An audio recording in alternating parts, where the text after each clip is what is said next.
वकील चाहे जितना बड़ा इबादत गुजार हो जाए, मिजाज से अगर कंजूसी नहीं गई तो जन्नत में नहीं जा सकता है।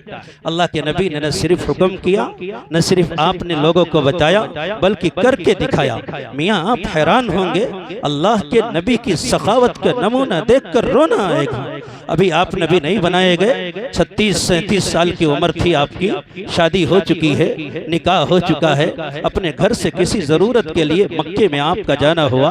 एक चौपाल पर पहुंचे जो इंसानी तिजारत की मंडी थी, इंसानों को पकड़ के वहां बेचा जाता था, गुलाम बनाए जाते थे और फरोख्त किए जाते थे। अल्लाह के नबी ने देखा एक 8 साल का बच्चा है, नौनिहाल है, कम उम्र है, मासूमियत चेहरे से आया है। उस बच्चे को डाकुओं ने यमन से किडनैप करके उस बाजार में उसकी बोली लगा रहे हैं। अल्लाह के नबी रुक गए। आपके जज्बे हमदर्दी ने अंगड़ाई ली, क्योंकि आपका मिजाज ये था, खंजर लगे किसी पे तड़पते हैं हम अमीर, सारे जहां का दर्द हमारे जिगर में है।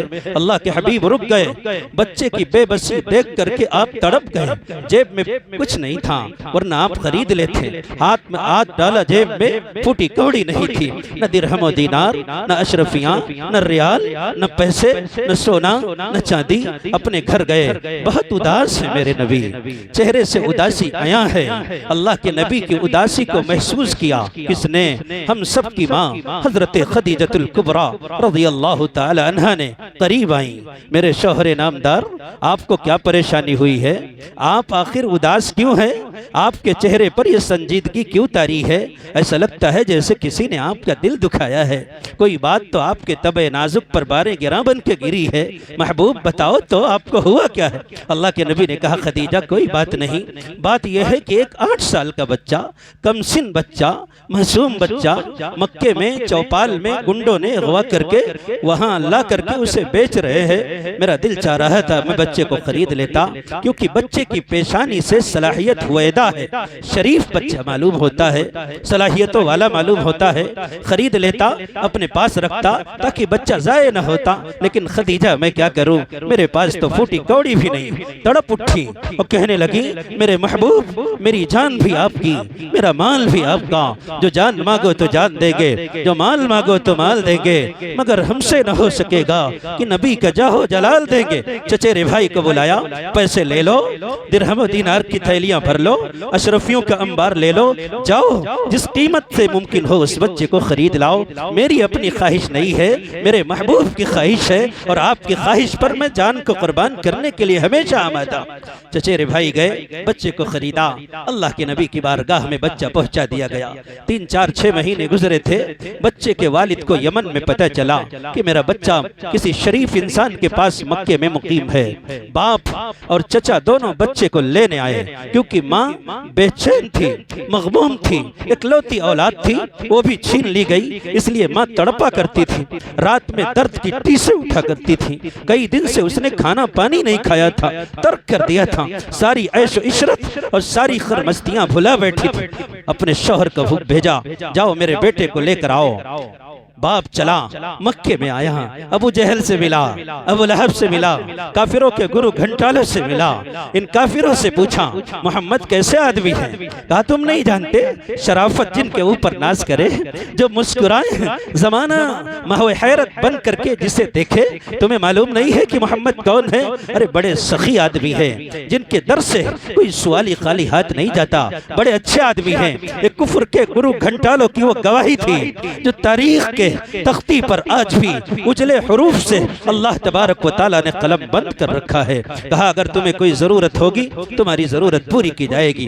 वो वहां से अल्लाह के नबी के दरवाजे पर आए, कुंडी खटखटाई, चांद बदली के ओट से निकल कर आया, महबूब रिसालत की ज़ियारत हुई और कहने लगे कि मोहम्मद मेरा बेटा आपके पास है, आपने उसे खरीदा है, गुलाम बना लिया है। अल्लाह के वास्ते इकलौती औलाद है, जो भी कीमत आप मांगे हम देने को तैयार हैं, लेकिन खुदा के वास्ते मेरे बेटे को मेरे हवाले कर दें। इसकी माँ जुदाई से बहुत बेचैन है, आपका बड़ा एहसान होगा। अल्लाह के नबी ने एक निगाह डाली, कहा हारिसा, मोहम्मद के खुलूस को पैसों की तराजू में तौलने की गलती न करना। अगर बेटा तुम्हारा है तुम फ्री में ले जा सकते हो, कोई बदला नहीं, कोई दिरहम दीनार नहीं, कोई मुआवजा नहीं, मुझे कुछ नहीं चाहिए। लेकिन अगर जाना चाहे तो भेजूंगा, नहीं जाना चाहे तो मजबूर नहीं करूंगा। अल्लाह के हबीब जनाब मोहम्मद रसूलुल्लाह सल्लल्लाहु अलैहि वसल्लम ने हजरत ज़ैद को अंदर से बुलाया, बेटा ये तुम्हारे वालिद आए हैं, ये तुम्हारे चचा आए हैं, तुम्हें लेने के लिए आए हैं, तुम चाहो तो मैं तुम्हें फ्री में तुम्हारे वालिद के हवाले कर दूं, अगर जाना नहीं चाहते मैं मजबूर नहीं कर सकता। दुनिया कहती है मोहम्मद बड़े संग दिल थे।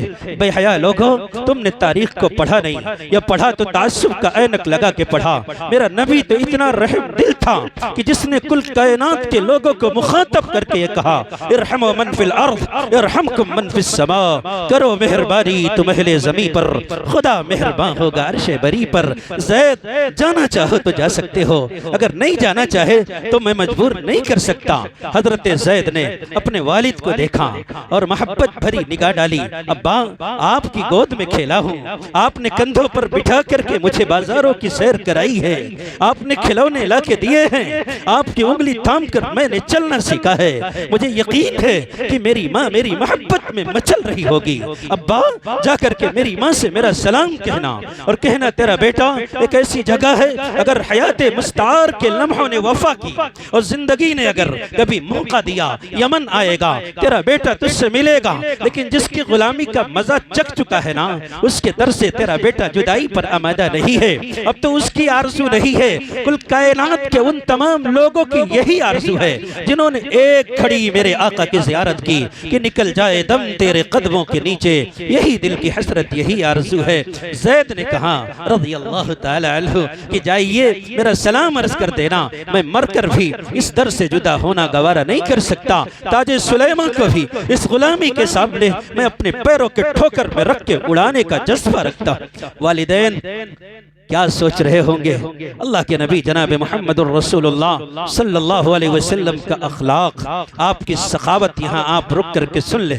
हम होते जब कोई इंसान परेशान हो, बेबस हो, अपनी जमीन बेचे, दुकान बेचे, मकान बेचे, तो उसकी मजबूरियों का फायदा उठाना हमें बहुत अच्छी तरह याद आता है।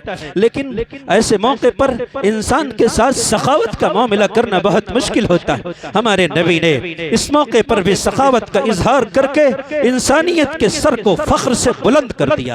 आप कहते होंगे कि हमारा भी दिल चाहता है कि सखावत करें, हमारा भी दिल चाहता है कि अल्लाह के रास्ते में दे, लेकिन हमारे पास तो पैसे नहीं, हमारे पास दौलत नहीं, हम कहां से दें, कैसे खर्च करें? खूब कान खोल करके सुन लो, दीन शिकनी हर तरफ हो रही है। दीन शिकनी जब हो तो मैं किसी के दिल शिकनी की रियायत नहीं किया करता। हजरत हकीमुल उम्मत के पड़ोस में मिंबर रसूल पर बैठ करके बड़ी जिम्मेदारी के साथ ये मैं बात कह रहा हूँ। अगर कबूल कर लोगे फायदे में रहोगे, अगर कबूल नहीं कर सके अल्लाह का वो अजाब जो हम पर आना चाहता है, आज नहीं कल नहीं परसों अजाब हमें अपने शोलों के लपेट में ले लेगा, हमें खबर भी नहीं होगी।